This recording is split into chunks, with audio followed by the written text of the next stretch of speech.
Salve. Assalamualaikum warahmatullahi wabarakatuh. Shalom. Om Swastiastu. Namo Buddhaya. Salam kebajikan. Baik, dalam materi kami, perencanaan pemasaran atau marketing plan, artikel yang akan dibahas yaitu yang pertama, ruang lingkup perencanaan pemasaran, yang kedua, komponen marketing konsep, dan yang ketiga, strategi pemasaran yang efektif dalam pasar global. Baik, materi selanjutnya yang lebih detail akan dijelaskan oleh teman-teman saya. Di sini saya akan menjelaskan 5.1 tentang ruang lingkup rencana pemasaran. Marketing plan ini adalah merupakan bagian dari bisnis plan. Perencanaan pemasaran adalah penerapan yang sudah direncanakan dari sumber daya alam pemasaran untuk mencapai tujuan pemasaran. Dengan demikian, perencanaan pemasaran merupakan proses sistematis dalam merancang dan sebuah keputusan pemasaran. Perencanaan pemasaran ini memberikan fokus bagi pengumpulan informasi format, bagi penyebarluasan informasi, dan struktur bagi pengembangan dan pengkoordinasian respon strategis dan perusahaan taktis. Perencanaan yang harus disiapkan seperti analisis situasi perusahaan dan lingkungannya, analisis dan peluang, kekuatan, kelemahan, dan kendala yang dihadapi oleh pasar. Jadi, inti kegiatan dari marketing plan ini ialah yang pertama, analisis situasi lingkungan dan peluang pasar, yang kedua, mengembangkan sasaran pemasaran, yang ketiga, menetapkan strategi pemasaran, yang keempat, menciptakan taktik atau tindakan pelaksanaan, yang kelima, karakteristik dari suatu marketing plan. Selanjutnya, suatu marketing plan yang baik harus memenuhi beberapa kriteria, yaitu yang pertama, harus didasarkan pada fakta dan asumsi yang besar tentang siapa target market, di mana lokasi mereka, dan berapa kemungkinan daya serapnya.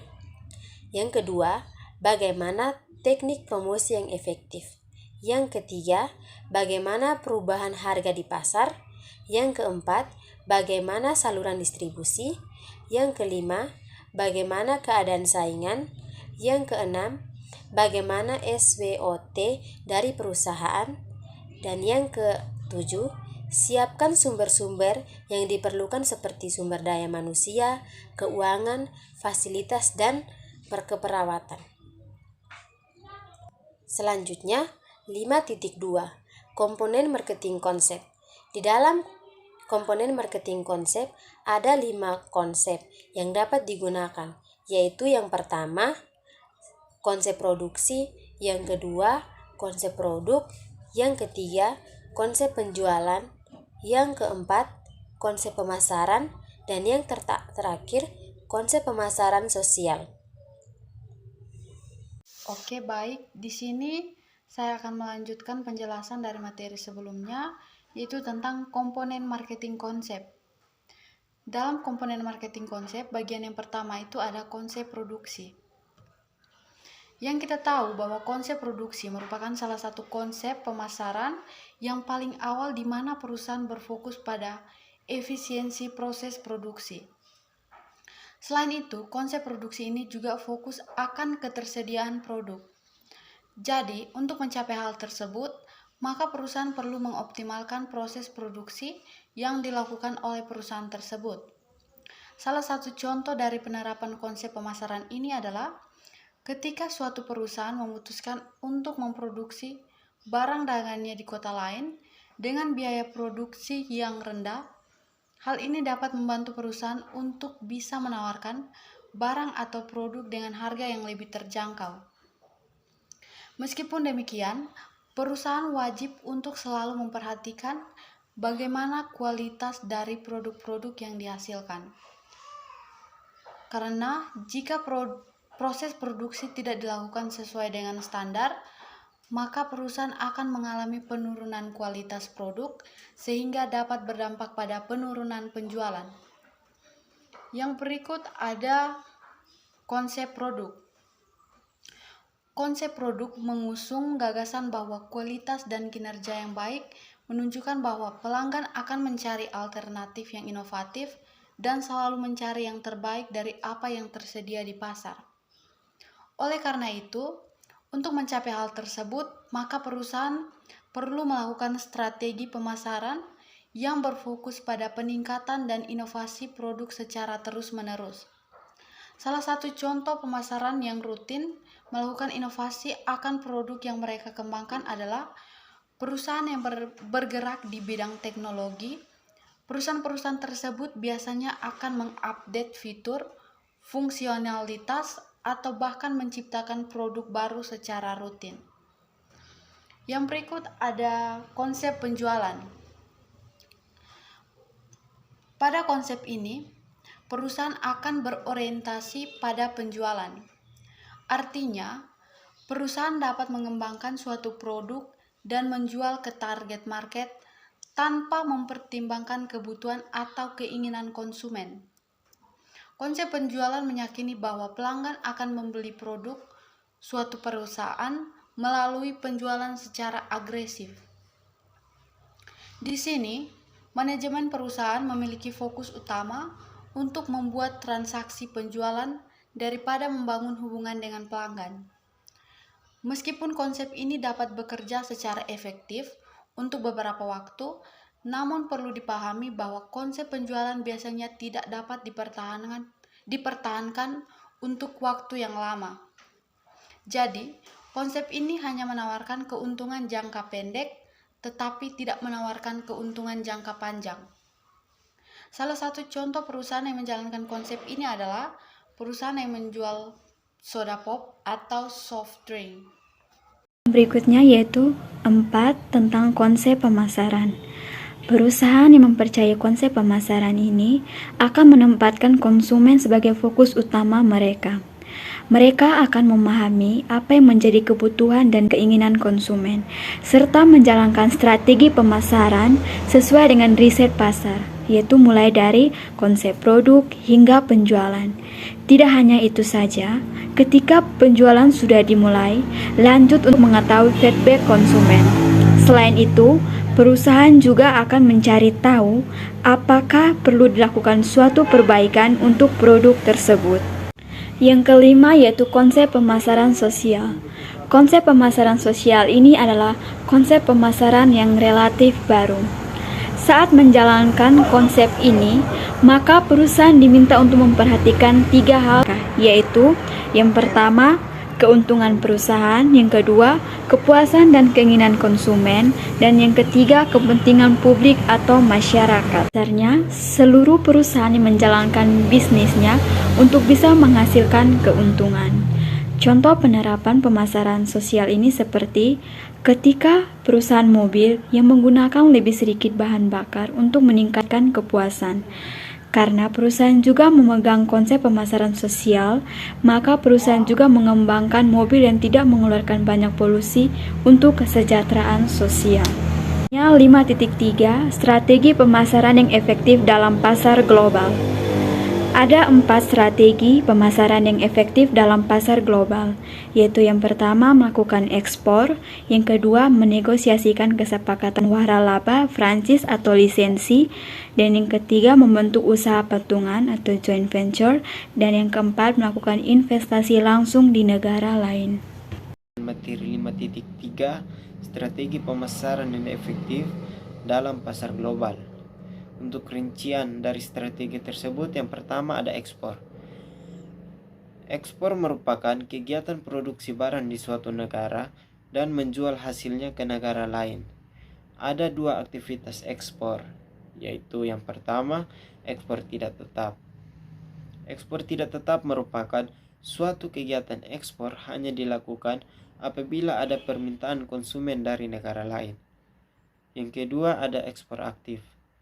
Ekspor aktif merupakan komitmen perusahaan untuk mengembangkan ekspor. Perusahaan membuat produknya di negara sendiri atau home country. Ekspor aktif terjadi apabila perusahaan tersebut mempunyai komitmen untuk melakukan ekspansi ke pasar tertentu. Kemudian di sini ada jenis-jenis ekspor. Yang pertama, indirect exporting atau ekspor tidak langsung. Indirect exporting atau ekspor tidak langsung merupakan suatu kegiatan mengekspor barang ke luar negeri dengan menggunakan jasa perantara, baik dengan menggunakan agen-agen ekspor maupun menjual barang tersebut ke perusahaan lain dan kemudian perusahaan tersebut mengekspornya. Yang kedua, direct exporting atau ekspor langsung. Kegiatan yang melakukan ekspor barang dan jasa yang dilakukan oleh perusahaan-perusahaan yang memproduksinya. Yang kedua di sini ada lisensi. Penjualan lisensi berarti perusahaan penjual membuat kontrak persetujuan dengan pembeli lisensi bahwa lisensi memperoleh hak untuk menggunakan properti industri seperti atau hak paten, merek dagang, dan hak cipta, keterampilan teknis atau studi kelayakan, manual, saran yang bersifat teknis, dan lain-lain. Desain arsitektural dan teknikal atau kombinasi hal-hal tersebut dengan membayar fee atau royalti kepada lisensor. Strategi lisensi yang pertama, perusahaan memiliki keterbatasan dana ekspor. Yang kedua, adanya larangan atau pembatasan memasuki suatu negara seperti kuota impor dan tarif. Yang ketiga, apabila negara tujuan atau host country sensitif terhadap atau bahkan melarang kepemilikan asing. Yang keempat, melindungi paten atau merek dagang karena pembatalan perjanjian. Yang selanjutnya itu bentuk-bentuk lisensi. Yang pertama itu franchising atau waralaba, yang kedua itu manajemen kontrak atau kontrak manajemen, dan yang ketiga itu kontrak manufacturing atau kontrak. Yang ketiga itu joint venture atau usaha patungan. Joint venture adalah perjanjian kemitraan atau partnership antara investor asing dan investor lokal setempat untuk menjalankan usaha lokal. Yang keduanya memperbaiki kepemilikan. Joint venture adalah sebuah strategi masuk untuk sebuah pasar host country di mana pihak mitra atau lokal memiliki kepemilikan bersama dalam sebuah perusahaan yang baru dibentuk. Yang keempat itu investasi langsung.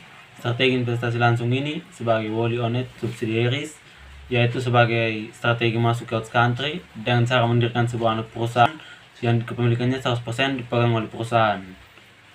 Dalam pelaksanaannya dapat dilakukan dengan cara mendirikan sebuah perusahaan baru atau melakukan pembelian atau akuisisi yang telah ada di host country tersebut. Yang berikut itu syarat perusahaan bersaing di pasar global. Yang pertama, quality. Penilaian terhadap produk yang bebas dari kesalahan produksi dan sesuai dengan spesifikasi yang dibutuhkan oleh pelanggan atau customer. Jadi dalam memproduksi barang itu, sebuah perusahaan atau organisasi itu dia harus melihat dulu kebutuhan dan keinginan pelanggannya agar pas dipasarkan itu barangnya bisa laku. Yang sering timbul dalam penanganan masalah kualitas atau mutu baik dalam rangka meningkatkan kualitas maupun biaya yang timbul akibat kualitas yang buruk. Yang ketiga itu delivery atau tepatan waktu dalam pengiriman hasil produksi. Dari sebuah perusahaan itu setelah dia produksi habis, dia mendistribusikan ke bagian pemasaran itu harus cepat supaya bagian pemasaran itu memasarkan barang produksinya. Yang keempat itu safety atau perkembangan usaha dan industri mempunyai relasi dengan pekerjaan. Banyak industri yang prosesnya berdampak negatif terhadap kesehatan pekerjaannya seperti industri bahan kimia. Dan yang kelima itu people atau layanan kita terhadap permintaan pelanggan dengan respon yang cepat.